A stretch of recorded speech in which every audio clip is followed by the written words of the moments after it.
नमस्कार दोस्तों, उत्कर्ष की ऑनलाइन क्लास में दोस्तों आपका स्वागत है। दोस्तों आज हम यूपी टेट और विशेष तौर पर दोस्तों जो एमपी टेट है और सी टेट है दोस्तों, इसमें से दोस्तों एक शिक्षा मनोविज्ञान का दोस्तों एक टॉपिक है जिसका नाम है चिंतन, थिंकिंग। इस टॉपिक पर दोस्तों हम आज चर्चा करेंगे। तो दोस्तों आप सबको नमस्कार, आप सबको गुड इवनिंग। दोस्तों देखिएगा, जो हमारा टॉपिक है दोस्तों चिंतन। अब देखिएगा, चिंतन को दोस्तों इंग्लिश में कहा जाता है थिंकिंग। चिंतन को क्या कहा जाता है? थिंकिंग। अब देखिएगा, जो चिंतन टॉपिक है दोस्तों, ये चिंतन टॉपिक से संबंधित जितने भी प्रश्न आते हैं दोस्तों सी टेट में, एमपी टेट में, यूपी टेट में, इसके अलावा दोस्तों जो राजस्थान में रीट होता है, इस भर्ती परीक्षा में भी दोस्तों ये आपके टॉपिक सिलेबस में है। तो दोस्तों चिंतन पर आधारित जितने भी प्रश्न आते हैं दोस्तों अवबोध के आधार पर पूछे जाते हैं, ज्ञान के आधार पर बहुत कम प्रश्न आते हैं। सबसे पहले दोस्तों चिंतन को समझने से पहले आप ये समझिएगा चिंतन होता ही क्या है। देखिएगा, व्यक्ति के दोस्तों कार्य करने के या व्यक्ति द्वारा जो क्रिया की जाती है या व्यक्ति के जो सीखने के जो पक्ष होते हैं वो प्रमुख 3 पक्ष होते हैं। क्रियात्मक पक्ष, इसके अलावा दोस्तों एक होता है भावनात्मक पक्ष या भावात्मक पक्ष, और तीसरा होता है दोस्तों संज्ञानात्मक पक्ष। यानी संज्ञानात्मक पक्ष को हम दोस्तों कहते हैं ज्ञानात्मक पक्ष। यानी दोस्तों सीखने के जो प्रमुख पक्ष होते हैं वो प्रमुख पक्ष कितने होते हैं? 3 पक्ष होते हैं। क्रियात्मक पक्ष, भावात्मक या भावनात्मक पक्ष, और तीसरा जो होता है दोस्तों इसका नाम है संज्ञानात्मक पक्ष। संज्ञानात्मक पक्ष को दोस्तों कहा जाता है ज्ञानात्मक पक्ष। अब देखिएगा, यदि कोई भी प्राणी, यदि किसी भी प्राणी के पास, यदि किसी भी व्यक्ति के सामने जब समस्या उत्पन्न होती है तो देखिएगा दोस्तों चिंतन का जो आरंभ होता है दोस्तों, इस चिंतन का आरंभ समस्या के साथ होता है। हमेशा याद रखिएगा, चिंतन का जो आरंभ होता है दोस्तों समस्या के साथ में होता है, और जैसे इस समस्या का समाधान निकलता है, यानी इस समस्या का समाधान हो जाता है और चिंतन की प्रक्रिया समाप्त हो जाती है। यानी दोस्तों हम कह सकते हैं कि चिंतन एक ऐसी संज्ञानात्मक या ज्ञानात्मक प्रक्रिया है जिसका आरंभ किसी समस्या के साथ में होता है और जो समस्या के समाधान तक चलती रहती है। यानी जिसका आरंभ दोस्तों समस्या के साथ में होता है और उसका समाधान समस्या के साथ में होता है। तो देखिएगा, आरंभ समस्या के साथ में और समापन किसके साथ में? समाधान के साथ में होता है। दोस्तों यदि कोई भी व्यक्ति, यदि कोई भी प्राणी ज्ञानात्मक या संज्ञानात्मक पक्ष के द्वारा अपनी मानसिक प्रक्रियाओं, या हम यूं कह सकते हैं अपनी मानसिक क्रियाओं का प्रयोग करता है, संज्ञानात्मक पक्ष या ज्ञानात्मक पक्ष के माध्यम से अपनी जितनी भी मानसिक क्रियाएं होती है इनका प्रयोग करता है किसी समस्या का समाधान निकालने के लिए, तो दोस्तों उस प्रक्रिया को हम क्या कहते हैं? चिंतन कहते हैं। दोस्तों चिंतन के बारे में हम यूं कह सकते हैं, चिंतन एक प्रकार की मानसिक प्रक्रिया है। चिंतन एक ज्ञानात्मक पहलू है जिसमें व्यक्ति अपने विचारों का प्रयोग करते हुए, व्यक्ति अपने प्रतीकों का प्रयोग करते हुए उस समस्या के जड़ तक पहुंचता है। और दोस्तों किसी भी समस्या का समाधान जब व्यक्ति अपने विचारों के द्वारा, प्रतीकों के द्वारा, संप्रतियों के द्वारा, मानसिक शक्तियों का प्रयोग करते हुए निकालता है तो उसको हम क्या कहते हैं दोस्तों? चिंतन कहते हैं। दोस्तों मेरे हिसाब से आपको यह परिभाषा समझ में आई होगी कि चिंतन कहते किसे है। दोस्तों चिंतन के बारे में यदि हम लिखना चाहें तो चिंतन के बारे में दोस्तों याद रखिएगा, चिंतन का जो संबंध होता है वो दोस्तों चिंतन का संबंध ज्ञानात्मक पक्ष से होता है। इसलिए कहा जाता है चिंतन एक ज्ञानात्मक पहलू है। यानी क्रियात्मक पक्ष होता है, भावात्मक पक्ष होता है, संज्ञानात्मक पक्ष होता है। चिंतन का संबंध दोस्तों संज्ञानात्मक पक्ष से होता है, अर्थात हम यूं कह सकते हैं ज्ञानात्मक पक्ष के माध्यम से या ज्ञानात्मक पहलू से होता है। यदि व्यक्ति ज्ञानात्मक पहलू के द्वारा अपने विचारों का प्रयोग करते हुए, जरूरी नहीं है दोस्तों विचारों का प्रयोग करें, हम यूं कह सकते हैं हम हमारी मानसिक शक्तियों के द्वारा हमारे सामने कोई भी समस्या आने पर जब हम हमारी मानसिक शक्तियों का प्रयोग करते हैं, मानसिक शक्तियों का प्रयोग करते हैं तब या तो विचारों के द्वारा या फिर हम यूं कह सकते हैं दोस्तों किसी भी संप्रत्यय के द्वारा, किसी भी प्रतीक के द्वारा, या फिर किसी भी बिंब के द्वारा या प्रतिबिंब के द्वारा या किसी भी प्रतिमा के द्वारा उस समस्या का दोस्तों हम समाधान निकालते हैं। देखिएगा, उस समस्या का हम क्या निकालते हैं दोस्तों? समाधान निकालते हैं। तो ये जो कंप्लीट जो एक प्रोसेसिंग होती है, जो प्रक्रिया होती है दोस्तों, इस प्रक्रिया को हम क्या कहते हैं, ज्ञानात्मक पक्ष द्वारा की गई चिंतन की प्रक्रिया कहते हैं। तो दोस्तों चिंतन के बारे में 2-3 बातें याद रखिएगा। ये एक मानसिक प्रक्रिया है, ये एक संज्ञानात्मक प्रक्रिया है, ये एक ज्ञानात्मक प्रक्रिया है। इसमें दोस्तों इनका प्रयोग किया जाता है। इसका मतलब ये सारे के सारे चिंतन के साधन हो गए। इसके द्वारा हम यदि किसी भी समस्या का समाधान निकालते हैं तो उस प्रक्रिया को हम क्या कहते हैं दोस्तों, चिंतन कहते हैं।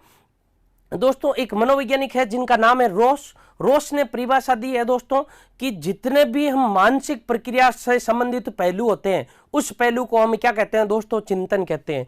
तो दोस्तों चिंतन की परिभाषा लिखना चाहे तो हम लिख सकते हैं, चिंतन होता क्या है, चिंतन क्या होता है। देखिएगा चिंतन के बारे में दोस्तों महत्वपूर्ण बात आप दोस्तों एक तो इसके बारे में ये याद रखिएगा, चिंतन का जो संबंध होता है वो चिंतन का संबंध संज्ञानात्मक पक्ष से होता है, संज्ञानात्मक पक्ष से होता है, या हम यूं लिख सकते हैं दोस्तों ज्ञानात्मक पक्ष से होता है, या इसी के बारे में याद रखिएगा दोस्तों मानसिक क्रिया से संबंधित है, मानसिक क्रिया से संबंधित। इन 3 से संबंधित चिंतन का संबंध इन 3 से होता है। चिंतन जिस पहलू का अंग है उस पहलू का नाम है संज्ञानात्मक, ज्ञानात्मक, या इसी को हम क्या कहते हैं, मानसिक पहलू या मानसिक क्रिया भी कहते हैं। दोस्तों चिंतन विचार करने की एक मानसिक प्रक्रिया होती है। विचार, कोई भी विचार करते हैं तो विचार करने की एक मानसिक प्रक्रिया है। देखिएगा विचार करने की एक मानसिक प्रक्रिया है, विचार करने की एक मानसिक प्रक्रिया है। देखिएगा चिंतन विचार करने की एक मानसिक प्रक्रिया है जिसका आरंभ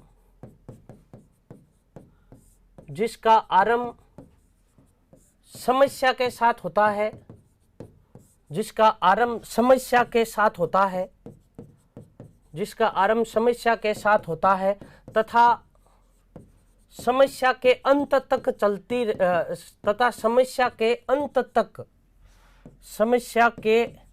अंत तक चलने वाली प्रक्रिया है, चलने वाली प्रक्रिया है। देखिएगा चिंतन के बारे में, चिंतन एक ऐसी प्रक्रिया है, या चिंतन किस प्रकार की प्रक्रिया है। तो दोस्तों ये जब भी प्रश्न आएगा कि चिंतन एक मानसिक प्रक्रिया है, या आपसे पूछ ले दोस्तों चिंतन किस प्रकार की प्रक्रिया है, तो इस प्रक्रिया में आपको 3 शब्द 100% देखने को मिलेंगे।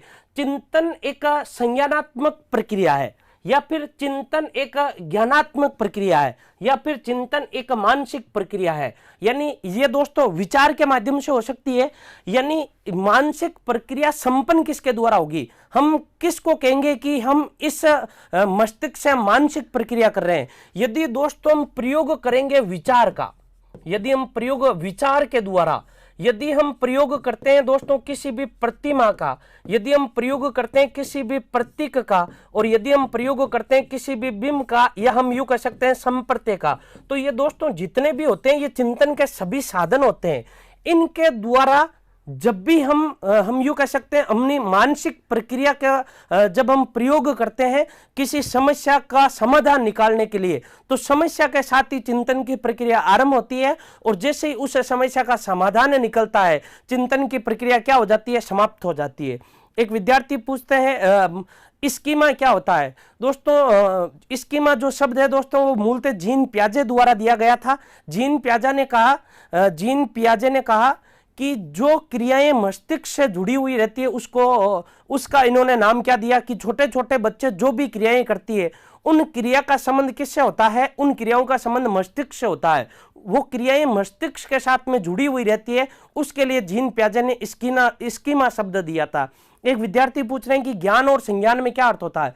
दोस्तों ज्ञान तो एक पहली पीढ़ी है, अंतिम जो पीढ़ी होती है यानी ज्ञान की जो पहली पीढ़ी है उसका नाम है संवेदना, ये एक अलग बात है। लेकिन ज्ञान को हम यूं कह सकते हैं ज्ञान और संज्ञान, ज्ञान एक आरंभिक अवस्था है और संज्ञान एक अंतिम अवस्था है, दोनों का संबंध एक से ही होता है। दोस्तों आगे देखिएगा दोस्तों, इनके बारे में कह सकते हैं दोस्तों ये जितने भी है विचार है, इसके अलावा दोस्तों प्रतिमा है, ये सारे के सारे दोस्तों चिंतन के क्या है, चिंतन के इनको साधन कहते हैं। तो दोस्तों आपको चिंतन के साधन पूछ ले तो विचार, इसके अलावा प्रतिमा, इसके अलावा दोस्तों प्रतीक, इसके अलावा बिंब, और इसके अलावा सम प्रत्यय, यानी जिनके द्वारा हम चिंतन करते हैं, जिनके द्वारा हम मानसिक एक प्रक्रिया कंप्लीट करते हैं, प्रक्रिया एकदम कंप्लीट करते हैं, उसको हम क्या कहते हैं दोस्तों, चिंतन के साधन कहते हैं। तो दोस्तों आपसे पूछा जा सकता है कि निम्नलिखित में से कौन सा चिंतन का साधन नहीं है।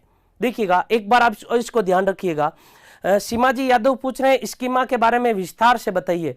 दोस्तों तो मैं आपको बता दूं कि हमने जो जीन प्याजे पढ़ाया बाल मनोविज्ञान में, दोस्तों बाल मनोविज्ञान का आपको पढ़ा दिया गया है। यहाँ से बाल मनोविज्ञान दोस्तों आपको डिटेल में पढ़ाया है, साथ में जीन प्याजे और जेरोम मुनर के बारे में भी पढ़ाया है। तो दोस्तों आप उत्कर्ष क्लासेस जोधपुर के नाम से जीन प्याजे सर्च कीजिएगा, वहां पर आपको एक वीडियो मिलेगा दोस्तों, उसके बारे में डिटेल से पढ़ाया है। तो देखिएगा चिंतन के साधन हो गए दोस्तों। इसके अलावा ये 3 बिंदु महत्वपूर्ण आप याद रखिएगा। और ये एक ऐसी प्रक्रिया जिसका आरंभ समस्या के साथ में होता है और जिसका अंत समस्या के समाधान के साथ में होता है। तो दोस्तों एक बार आप इसका स्क्रीनशॉट लीजिए। इसके अलावा दोस्तों एक मनोवैज्ञानिक है रोस, रोस ने कहा मानसिक क्रिया का ज्ञानात्मक पक्ष या ज्ञानात्मक पहलू है चिंतन के बारे में।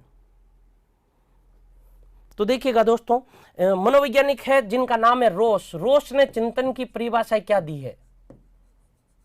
रोस एक मनोवैज्ञानिक है दोस्तों जिनका नाम क्या है, रोस। रोस ने कहा कि चिंतन होता क्या है। इन्होंने कहा चिंतन मानसिक क्रिया का ज्ञानात्मक पहलू है। चिंतन मानसिक क्रिया का एक ज्ञानात्मक पहलू है,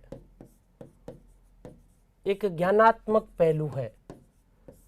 ये परिभाषा किसने दी है दोस्तों, रोस ने दी है। या इन्होंने कहा अथवा या अर्थात मन की बातों से संबंधित। देखिएगा मनोविज्ञान में दोस्तों मन का अर्थ आत्मा नहीं होता है, मन का अर्थ क्या होता है, मस्तिष्क होता है। मन की बातों से संबंधित, मन की बातों से संबंधित एक मानसिक क्रिया है दोस्तों। एक ही बात है, मानसिक क्रिया है। यह परिभाषा दोस्तों किसके द्वारा दी गई है, रोस के द्वारा दी गई है। तो दोस्तों आपसे यदि चिंतन की परिभाषा पूछी जाती है रोस के अनुसार, तो आप याद रखिएगा दोस्तों ये परिभाषा किसने दी है, रोस ने दी है। इसमें भी दोस्तों आपको एक ही शब्द मिलेगा, मानसिक क्रिया एक ज्ञानात्मक पहलू है। यानी ज्ञान के द्वारा जब हम मानसिक क्रिया करते हैं, इसका अर्थ यह है कि वो क्या है, चिंतन है।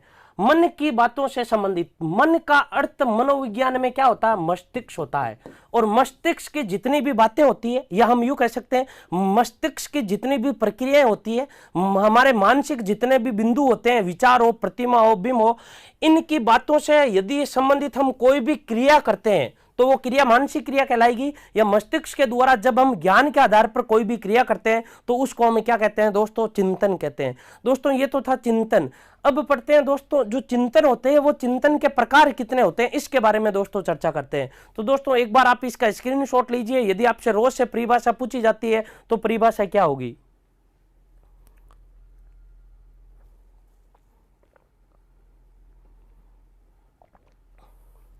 तो देखिएगा दोस्तों अब पढ़ते हैं दोस्तों चिंतन के प्रकार।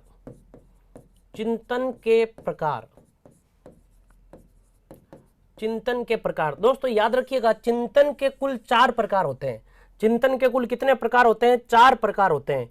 यानी चिंतन कुल कितने प्रकार का, 4 प्रकार का चिंतन होता है। वो प्रकार कौन कौन से होते हैं एक बार इनको समझिएगा आप दोस्तों। जो पहला चिंतन होता है दोस्तों, इस चिंतन का नाम है मूर्त चिंतन। अब देखिएगा मूर्त चिंतन क्या होता है। दूसरा दोस्तों जो चिंतन होता है उसका नाम है अमूर्त चिंतन। दोस्तों ये आपने ये दोनों तो कई बार पढ़ा होगा। एक होता है मूर्त चिंतन और दूसरा होता है अमूर्त चिंतन। यानी जो वस्तु हमें दिखाई देती है उसके लिए मूर्त शब्द का प्रयोग करते हैं। यानी आप मुझे देख रहे हो, देखिएगा ध्यान से सुनिएगा, आप मुझे देख रहे हो लेकिन मैं आपको नहीं देख रहा, तो आप मेरे लिए अमूर्त हो और मैं आपके लिए क्या हूं, मूर्त हूं। जो आपको दिखाई देता है वो आपके लिए क्या है, मूर्त है। जो आपको दिखाई नहीं देता वो उसको हम क्या कहते हैं, अमूर्त कहते हैं। तो देखिएगा एक तो होता है मूर्त चिंतन, एक होता है अमूर्त चिंतन। चिंतन का दोस्तों जो तीसरा प्रकार होता है उस तीसरे प्रकार का नाम होता है दोस्तों विचारात्मक चिंतन। जो विचारात्मक चिंतन होता है दोस्तों, उसी चिंतन को हम कहते हैं तार्किक चिंतन। यानी वह चिंतन जो विचार पर आधारित हो, विचारात्मक, या इसी विचारात्मक चिंतन को हम क्या कहते हैं दोस्तों, तार्किक चिंतन भी कहते हैं। देखिएगा, विचारात्मक चिंतन या इसी चिंतन को हम क्या कहते हैं दोस्तों, तार्किक चिंतन कहते हैं। इसके अलावा दोस्तों चौथा एक चिंतन का प्रकार है जिसका नाम है सृजनात्मक चिंतन। कौन सा चिंतन? सृजनात्मक चिंतन। सृजनात्मक चिंतन के बारे में दोस्तों आप पढ़ोगे, आपने बुद्धि का एक सिद्धांत पढ़ा था दोस्तों, अब मैंने आपको सृजनात्मकता पढ़ाई थी। सृजनात्मकता में दोस्तों जो जेपी गिलफोर्ड है दोस्तों, इस सृजनात्मक चिंतन को आपको पता हो तो अभिसारी चिंतन की उपमा देते हैं। किस चिंतन की? अभिसारी चिंतन की उपमा देते हैं। और दोस्तों यदि आपसे पूछ ले इस चिंतन को अभिसारी चिंतन किसने कहा, तो आप याद रखिएगा दोस्तों, जेपी गिलफोर्ड के द्वारा। किसने कहा था? जेपी गिलफोर्ड के द्वारा, या जेपी गिलफोर्ड ने इसी चिंतन को क्या कहा? अभिसारी चिंतन कहा। दोस्तों इसी चिंतन को, यानी सृजनात्मक चिंतन को ही विचारात्मक चिंतन, यानी देखिएगा सृजनात्मक जो चिंतन है, इसी सृजनात्मक चिंतन को एक मनोवैज्ञानिक है दोस्तों जिनका नाम है जॉन ड्यूवी। जॉन ड्यूवी ने कहा दोस्तों ये एक इस प्रकार का चिंतन है जिसमें जितने भी दोस्तों प्रक्रियाएं होती है, वो प्रक्रियाएं लगभग विचार पर आधारित रहती है। इस कारण दोस्तों सृजनात्मक चिंतन है, इस सृजनात्मक चिंतन को जॉन ड्यूवी ने विचारात्मक चिंतन कहा। विचारात्मक चिंतन कहा। और ये विचारात्मक चिंतन की इसको उपाधि किसने दी थी दोस्तों? ये दी थी, या ये चिंतन का जॉन ड्यूवी के द्वारा किया गया, जॉन ड्यूवी के द्वारा। बाकी दोस्तों जो विचारात्मक चिंतन है, ये चिंतन अलग है, इसी को कहा जाता है दोस्तों तार्किक चिंतन। और इसी चिंतन का एक दूसरा नाम है दोस्तों कल्पनात्मक चिंतन। कौन सा चिंतन? कल्पनात्मक चिंतन। तो देखिएगा दोस्तों चिंतन के जो प्रकार है वो प्रकार कितने हैं? कुल 4 प्रकार है। पहला जो है दोस्तों इसका नाम है मूर्त चिंतन, और मूर्त चिंतन को कहा जाता है दोस्तों प्रत्यक्षात्मक चिंतन। मूर्त चिंतन को क्या कहा जाता है? प्रत्यक्षात्मक चिंतन कहा जाता है, प्रत्यक्षात्मक चिंतन। और जो दोस्तों अमूर्त चिंतन होता है, इस अमूर्त चिंतन को कहा जाता है दोस्तों प्रत्यक्षात्मक चिंतन। प्रत्यक्षात्मक या प्रत्यक्षात्मक के लिए दोस्तों हम एक शब्द यूज करते हैं, या एक शब्द का प्रयोग करते हैं कंसेप्ट, यानी संप्रत्य चिंतन। ये दोस्तों चिंतन के प्रकार है। तो आपसे यदि चिंतन के प्रकार पूछ ले दोस्तों, मूर्त चिंतन, देखिएगा अब एकक के बारे में पढ़ते हैं दोस्तों, एकक चिंतन के क्या क्या प्रकार है। तो दोस्तों एक बार आप इधर देखिएगा, एकक चिंतन के बारे में पढ़ते हैं दोस्तों। जो एकक चिंतन है इनके बारे में दोस्तों, जो पहला चिंतन है, इस पहले चिंतन का नाम है मूर्त चिंतन, या इसी चिंतन को क्या कहा जाता है? प्रत्यक्षात्मक चिंतन कहा जाता है। देखिएगा जो आपके सामने वस्तु दे रखी है वो आपको यदि स्पष्ट दिखाई देती है तो वो आपके लिए वस्तु कैसी है? मूर्त चिंतन है। जो आपके बिल्कुल सामने होता हो उसको हम क्या कहते हैं? प्रत्यक्ष कहते हैं। और जो सामने नहीं होता उसको हम क्या कहते हैं? अप्रत्यक्ष होते हैं। तो दोस्तों ये एक ऐसा चिंतन है, हमारे सामने यदि कोई भी उद्दीपक हो, उस उद्दीपक को दोस्तों यदि हम हमारी 5 इंद्रियों के द्वारा देख पाते हैं या महसूस कर पाते हैं, आंख, कान, नाक, जीभ और त्वचा के द्वारा, तो चिंतन का जो रूप होगा वो कौन सा रूप होगा? मूर्त चिंतन कहेंगे, या इसी चिंतन को हम क्या कहेंगे दोस्तों? प्रत्यक्षात्मक चिंतन कहेंगे। इसके अलावा दोस्तों इसी का एक दूसरा रूप है, यानी ये तो हो गया दोस्तों मूर्त चिंतन। चिंतन का दूसरा प्रकार है दोस्तों, इस चिंतन का नाम है अमूर्त चिंतन। कौन सा चिंतन? अमूर्त चिंतन। अमूर्त चिंतन को कहा जाता है दोस्तों प्रत्यक्षात्मक चिंतन। यानी देखिएगा दोस्तों एक शब्द आता है मनोविज्ञान में दोस्तों संप्रत्यय, कंसेप्ट। इस कंसेप्ट को ही कहते हैं दोस्तों प्रत्यय। कंसेप्ट को क्या कहा जाता है? प्रत्यय। इस कारण इसे प्रत्यक्षात्मक चिंतन भी कहा जाता है। तो दोस्तों ये तीनों इसी के नाम है। यानी ये चिंतन क्या होता है? जब वस्तु हमें दिखाई नहीं देती है, देखिएगा जब वस्तु हमें दिखाई नहीं देती है तो हम उस वस्तु के बारे में केवल और केवल पहले से हमारे मस्तिष्क में प्रतिमा के द्वारा, या हम लिख सकते हैं दोस्तों किसी बिंब के द्वारा, या फिर किसी प्रतीक के द्वारा उस वस्तु के बारे में जब हम चिंतन करते हैं तो वो चिंतन किस प्रकार का होगा दोस्तों, अमूर्त चिंतन होगा। जैसे देखिएगा, आपके सामने हाथी है, आप उसे देख पा रहे हो और चिंतन करके बताओ हाथी के कुल कितने कान है, कुल कितने पैर है, कुल कितनी पूंछ है। तो देखिएगा, आप देखते हो उस पशु को और उसके बाद में बताते हो, वो तो आपका कौन सा चिंतन हो गया, मूर्त चिंतन हो गया। अब आपसे मैं पूछता हूं, आपके सामने शेर खड़ा नहीं है और अब मैं शेर के बारे में पूछता हूं कि बताओ शेर के कुल कितने पैर होते हैं। तो आपको पहले से पता है शेर के कुल कितने पैर होते हैं, 4 पैर होते हैं। आपके मस्तिष्क में अपने आप ही चित्र किसका आ गया, शेर का आ गया। ऐसी प्रतिमा आपके मस्तिष्क में बनने लगती है। ऐसे प्रतीकों का प्रयोग करते समय यदि आप चिंतन करते हो, वो चिंतन का कौन सा रूप कहलाएगा, अमूर्त चिंतन, या उसे ही हम दोस्तों कंसेप्ट थिंकिंग भी कहते हैं, या इसे ही दोस्तों हम प्रत्यक्षात्मक चिंतन भी कहते हैं। इसी को दोस्तों हम यूं कह सकते हैं, इसी चिंतन को अमूर्त चिंतन कहा जाता है। दोस्तों जो चिंतन का तीसरा प्रकार है, देखिएगा, चिंतन का जो तीसरा प्रकार है दोस्तों, इसको कहते हैं कल्पनात्मक चिंतन। देखिएगा, जब हम किसी भी विषय वस्तु के बारे में कल्पना करने लगते हैं, देखिएगा, चिंतन अलग शब्द होता है, इसके अलावा दोस्तों विचारधारा एक अलग शब्द होता है।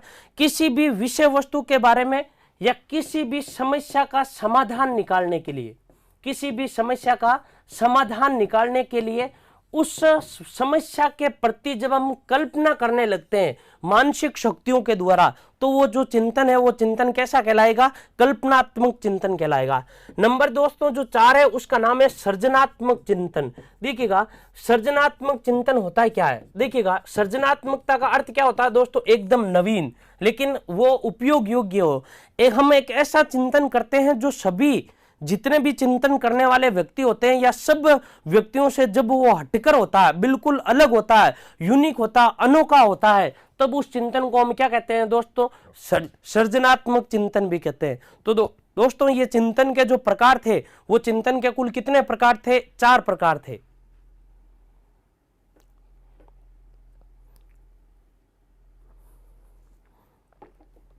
अब देखिएगा दोस्तों, चिंतन के प्रकार अब पढ़ते हैं दोस्तों। जो चिंतन की प्रकृति होती है वो प्रकृति किस प्रकार की होती है, चिंतन की प्रकृति यानी चिंतन किस प्रकार का होता है। तो दोस्तों चिंतन की प्रकृति में आप याद रखिएगा, चिंतन की जो प्रकृति होती है दोस्तों, चिंतन के बारे में आप याद रखिएगा, यह एक संज्ञानात्मक प्रक्रिया है। दोस्तों इसमें कुछ भी शब्द आ सकता है, ये एक संज्ञानात्मक प्रक्रिया है, या इसी में दोस्तों आपसे पूछा जा सकता है ये एक ज्ञानात्मक प्रक्रिया है। संज्ञानात्मक, या आपको एक शब्द मिलेगा ज्ञानात्मक प्रक्रिया है। चिंतन किस प्रकार की, क्रियात्मक प्रक्रिया, ज्ञानात्मक प्रक्रिया, भावात्मक प्रक्रिया, या उपयुक्त सभी। दूसरी दोस्तों इसके बारे में, चिंतन अदृश्य होता है, चिंतन अदृश्य होता है, अदृश्य होता है, चिंतन अदृश्य होता है। दोस्तों इसका अर्थ क्या होता है, चिंतन आप करते हो तो आप कौन सा चिंतन करते हो, किस प्रकार का आप चिंतन कर रहे हो, इसको कोई नहीं देख सकता। इसका अर्थ ये होता है दोस्तों, जो चिंतन होता है वो चिंतन कैसा होता है, दृश्य अदृश्य होता है, या हम जो दिखाई नहीं देता उसके लिए हम क्या कह सकते हैं, अमूर्त होता है। चिंतन किस प्रकार का होता है, अमूर्त होता है।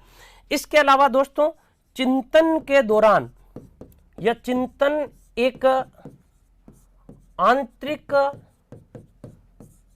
आंतरिक मानसिक प्रक्रिया है, चिंतन एक आंतरिक मानसिक प्रक्रिया है। तो दोस्तों चिंतन बाह्य होता है या आंतरिक होता है, आंतरिक होता है।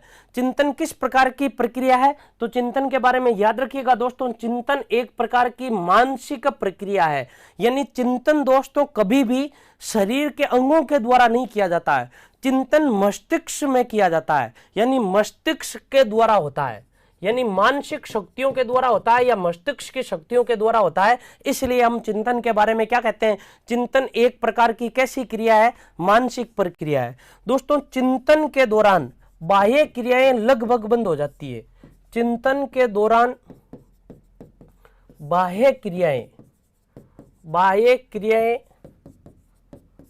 क्रियाएं, यह हम यूं लिख सकते हैं दोस्तों, शारीरिक क्रियाएं, बाह्य क्रियाएं या शारीरिक क्रियाएं बंद हो जाती है, बंद हो जाती है। दोस्तों इसमें 100% ऐसा नहीं है, ऐसा माना जाता लगभग।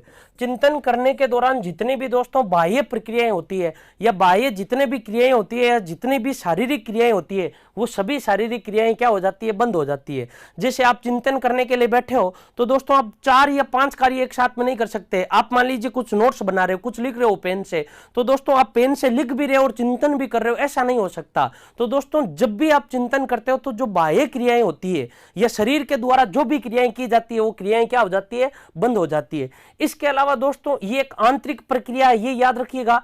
चिंतन एक प्रकार का अदृश्य होता है, एक प्रकार की कैसी प्रक्रिया है, संज्ञानात्मक प्रक्रिया। तो दोस्तों एक बार आप स्क्रीनशॉट ले लीजिए, उसके बाद में हम आगे पढ़ते हैं। एक विद्यार्थी पूछ रहे अभिसारी चिंतन कौन सा होता है और अबसारी चिंतन कौन सा होता है। दोस्तों हम इनके बारे में भी चर्चा करेंगे। अबसारी चिंतन क्या होता है और अभिसारी चिंतन क्या होता है, इसका दोस्तों आपने स्क्रीनशॉट ले लिया तो हम आगे पढ़ते हैं। चिंतन की जो जितनी भी दोस्तों प्रकृति होती है वो प्रकृति क्या होती है दोस्तों, देखिएगा आगे देखिएगा, इसी में पढ़ रहे हैं दोस्तों। चिंतन दोस्तों एक प्रकार की समस्या समाधान की प्रक्रिया है, समस्या समाधान की प्रक्रिया है, समस्या समाधान की प्रक्रिया है।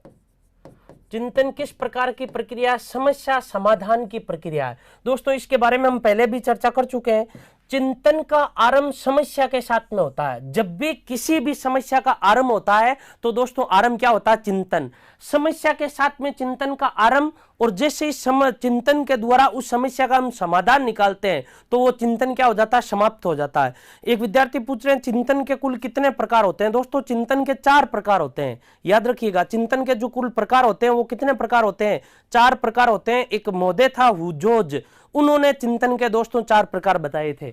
इसके अलावा दोस्तों याद रखिएगा चिंतन में अनेक विकल्प होते हैं, चिंतन में अनेक विकल्प होते हैं, अनेक विकल्प होते हैं, अनेक विकल्प होते हैं। देखिएगा इसका अर्थ यह है दोस्तों कि चिंतन सामान्यतः केवल विचार के द्वारा ही नहीं होता। आपके पास में विचार नहीं है इसका मतलब यह नहीं है कि चिंतन करने का जो विकल्प था वो विकल्प समाप्त हो गया। चिंतन प्रतीक के द्वारा भी होता है, प्रतिमा के द्वारा भी होता है, संप्रत्यय के द्वारा भी होता है, बिंब के द्वारा भी होता है। यानी हम यूं कह सकते हैं चिंतन करने के लिए अनेक विकल्प होते हैं। विचार भी हो सकता है, विचारधारा भी हो सकती है, चित्त भी हो सकता है। इसके अलावा दोस्तों शब्द भी हो सकते हैं, वाक्य भी हो सकते हैं, कई प्रकार के विकल्प होते हैं चिंतन करने के लिए। इसके अलावा आप एक बात याद रखिएगा कि चिंतन की जो प्रवृत्ति होती है दोस्तों, खोजपूर्ण प्रवृत्ति होती है। कैसी प्रवृत्ति होती है, खोजपूर्ण प्रवृत्ति। चिंतन में व्यक्ति यानी जब भी व्यक्ति चिंतन करता है तो उसकी जो प्रवृत्ति होती है वो खोजपूर्ण प्रवृत्ति रहती है, वो खोजता रहता है कि आगे क्या करना है क्या नहीं करना है, इस प्रकार से होता है। इसके अलावा जो भी चिंतन होता है दोस्तों, चिंतन हमेशा तर्कपूर्ण होता है। कैसा होता है, तर्कपूर्ण होता है। चिंतन दोस्तों हमेशा विवेकपूर्ण होता है। कैसा होता है, विवेकपूर्ण। चिंतन हमेशा दोस्तों लक्ष्य की ओर केंद्रित रहता है, लक्ष्य की ओर केंद्रित। चिंतन हमेशा उद्देश्यपूर्ण होता है, हमेशा कैसा होता है, उद्देश्यपूर्ण। जब भी हमारे सामने कोई ना कोई उद्देश्य होगा तभी चिंतन करेंगे, वरना नहीं करेंगे। चिंतन का दोस्तों जो लक्ष्य रहेगा वो लक्ष्य यही रहेगा कि हम चिंतन कर क्यों रहे हैं, किसी भी समस्या का समाधान निकालने के लिए, या लक्ष्य की ओर केंद्रित होता है। चिंतन दोस्तों जब भी करेंगे इसका मतलब है यह है कि उसमें मानसिक शक्तियां चाहिए। मानसिक शक्तियों के बगैर चिंतन नहीं हो सकता। इसलिए चिंतन के बारे में कहा जाता है चिंतन एक मानसिक प्रक्रिया है। इसके अलावा दोस्तों निश्चित तर्क के आधार पर हम चिंतन करते हैं। जितने अच्छे तर्क होंगे हम उतना ही अच्छा चिंतन कर पाएंगे। और जितने देखिए जितने जिस प्रकार के हम यूं कह सकते हैं तर्क होते हैं, हम उसी प्रकार के क्या करते हैं दोस्तों, चिंतन करते हैं। देखिएगा एक विद्यार्थी पूछ रहे हैं चिंतन और मनन में क्या अंतर होता है। बहुत बढ़िया प्रश्न है दोस्तों। देखिएगा सबसे पहला शब्द आता है दोस्तों चित्त। चित्त से चिंतन होता है, चिंतन से मनन होता है, मनन से सोच उत्पन्न होती है और सोच से विचारधारा बनती है। तो दोस्तों यदि कोई भी विचार हमारे मस्तिष्क में उत्पन्न होता है तो इसका मतलब वो चित्त है। उसके लिए हम किस शब्द का प्रयोग करते हैं, चित्त शब्द का प्रयोग करते हैं। चित्त के द्वारा दोस्तों होता है चिंतन। एक शब्द का या एक शब्द के द्वारा हम जब और उसके आगे जाते हैं तो चिंतन आता है। चिंतन करने के बाद में जब हम उसका विश्लेषण करते हैं मानसिक शक्तियों के द्वारा, मन ही मन में या मस्तिष्क में, तब उसको हमें क्या कहते हैं, मनन कहते हैं। इस मनन के द्वारा दोस्तों एक सोच का निर्माण होता है, और सोच के द्वारा दोस्तों विचारधारा का निर्माण होता है। किसका निर्माण होता है? विचारधारा का निर्माण होता है। तो दोस्तों ये निश्चित प्रोसेसिंग होती है कि चित्त के बगैर चिंतन नहीं होता, चिंतन के बगैर मनन नहीं होता, मनन के बगैर सोच नहीं आती, सोच के बगैर क्या नहीं आता, विचारधारा उत्पन्न नहीं होती। तो दोस्तों ये निश्चित क्रम होता है, चित्त, चिंतन, मनन, सोच और विचारधारा। आप एक बार इसको भी याद रखिएगा। तो दोस्तों आप इसका स्क्रीनशॉट ले लीजिए। ये चिंतन की मुख्य क्या थी दोस्तों? प्रकृति थी।